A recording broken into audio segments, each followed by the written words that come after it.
I'm completely overwhelmed by how successful the coat rack's been. It's grown from coats, there's even some boots under here.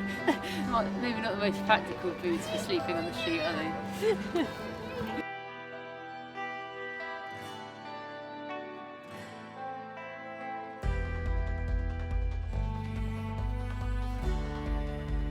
Every day I walk past at least 4 homeless people, and there's one particular guy who sits just outside of Liverpool Street Station. I used to walk past this guy and I'd kind of avert my eyes away, and I felt quite powerless.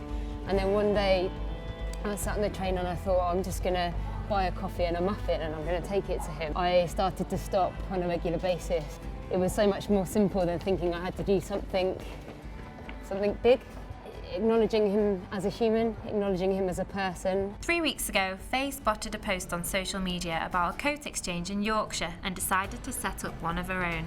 I had a coat rail and a sign that said, need one, take one, want to help, leave one. And I thought, oh, it's a brilliant idea. Why can't we do this locally?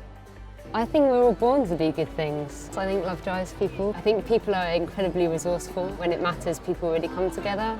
Soon, word spread, and within days, 12 coats became 100. With freezing temperatures across Britain, people who might otherwise go cold have been grateful to grab an extra layer.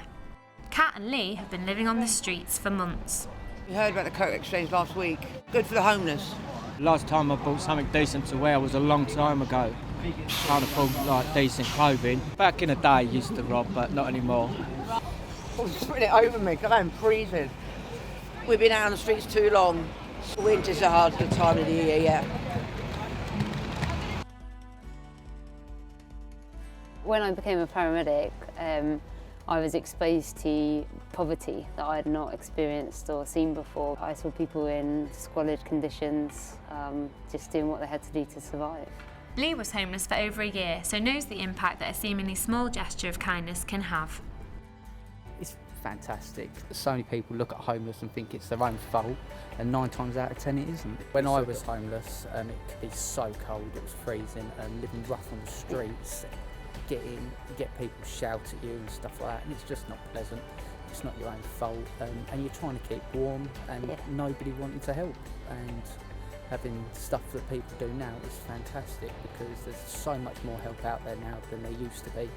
And it just makes the homeless people feel more accepted in the community as well.